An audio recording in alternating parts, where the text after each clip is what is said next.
মিরপুর ১১ নম্বরের পলাশনগর এলাকার সবগুলো শাখা সড়ক একসাথে কেটে ফেলে রাখা হয়েছে।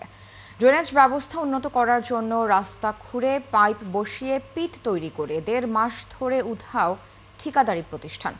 ফলে যাতায়াত দুর্ভোগে স্থানীয়রা। পিটের উপর স্ল্যাব না থাকায় আছে দুর্ঘটনার আশঙ্কা। ময়লা আবর্জনা আর দুর্গন্ধে অতিষ্ঠ জনজীবন। সুমন মাহমুদের প্রতিবেদন।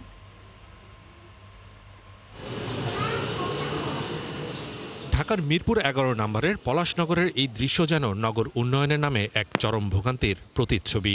উত্তর সিটি কর্পোরেশনের আওতাধীন ৫ নম্বর ওয়ার্ডের পয় নিষ্কাশন ও ড্রেনেজ ব্যবস্থার উন্নয়নের জন্য শুরু হওয়া সংস্কার কাজ এখন হয়ে উঠেছে স্থানীয় বাসিন্দাদের জন্য এক ভোগান্তির কারণ।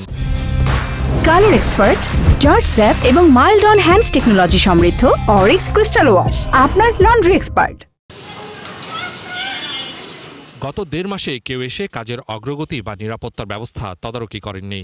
রাস্তা কেটে পিট তৈরি করা হলেও বসানো হয়নি স্ল্যাব। ফলে প্রতিদিন স্কুলগামী শিশুদের চলাচলে তৈরি হচ্ছে ঝুঁকি। বাচ্চা কাচ্চারা ঘর থেকে বেরোতে একটু সমস্যা হয়, কারণ এখান থেকে বের হলেই এখানে রিস্কি হয়ে যায়। বৃষ্টি হলে চলাফেরা অনেক কষ্ট হয়ে যায়, বাচ্চাদের পিছলে হয়ে যায় একেবারে। অন্যদিকে বাজার সদাই করতে যাওয়াও হয়ে উঠেছে এক বড় চ্যালেঞ্জ। কাটা রাস্তা, ময়লার স্তূপ আর কাদামাটিতে প্রতিনিয়ত ভোগান্তির শিকার হচ্ছেন স্থানীয়রা। যারা মুরব্বী বয়স্ক মহিলা এই যে পড়ে গেল, চোখের সামনে মহিলা পড়ে গেল, বিরাট সমস্যা। এটা তো ঠিক মতো না করে ফেলে রাখলে এটা তো মানুষের কাজ না। এই যে লাইনটার দুর্গন্ধটা আসে, এটি অসুবিধাটা। আমরা তো মনে করছিলাম যে তাড়াতাড়ি হয়তো কাজটা হয়ে যাবে। ৬ মাস হয়েছে এই রাস্তাটা এইভাবে অর্ধেক কাইটা কিছু করে কিছু এগুলো রাস্তাটা ব্যবহারের অনুপযোগী। রাস্তার উপর ফেলে রাখা রাবিশ আর ময়লা সরানোর কোনো উদ্যোগ নেই। এমনকি প্রধান সড়ক ঠিক থাকলেও আশেপাশের প্রায় ডজনখানেক শাখা সড়ক একযোগে কেটে ফেলা হয়েছে। আমাদের এখানে রোগী, তারপরে আমরা সাধারণ জনগণ এই রাস্তাতে চলাফেরা করতে খুব অসুবিধা হচ্ছে। বস্তা লুই আইতারি না, বৃষ্টি হলে পড়ে যায়, বস্তা মেন রোডে রাখা তা আমার লাগে মাথাত করে। বাসা বাড়ি চেঞ্জ করতে যে সমস্যাগুলো আমরা ফেস করছি, খুব অবর্ণনীয় কষ্ট হয়েছে আমাদের।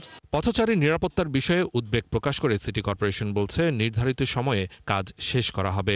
সব ক্ষেত্রে আমরা একটা সিদ্ধান্ত মিনিস্ট্রি থেকে নিয়ে এসেছি যে আমরা যদি এই ধরনের কোনো সমস্যা থাকে, এখন যেহেতু এই মামলাজনিত কারণে বা জনগণের অনিচ্ছার কারণে এই রাস্তাগুলোতে ল্যান্ড অ্যাকুইজিশন ছাড়া আমরা প্রজেক্ট করছি এবং এগুলো তারা কপারেশনটা পাচ্ছি না। আমরা আপাতত যেখানে যেটাই পাচ্ছি ওইভাবে আমরা কার্পেটটা শেষ করে যাব।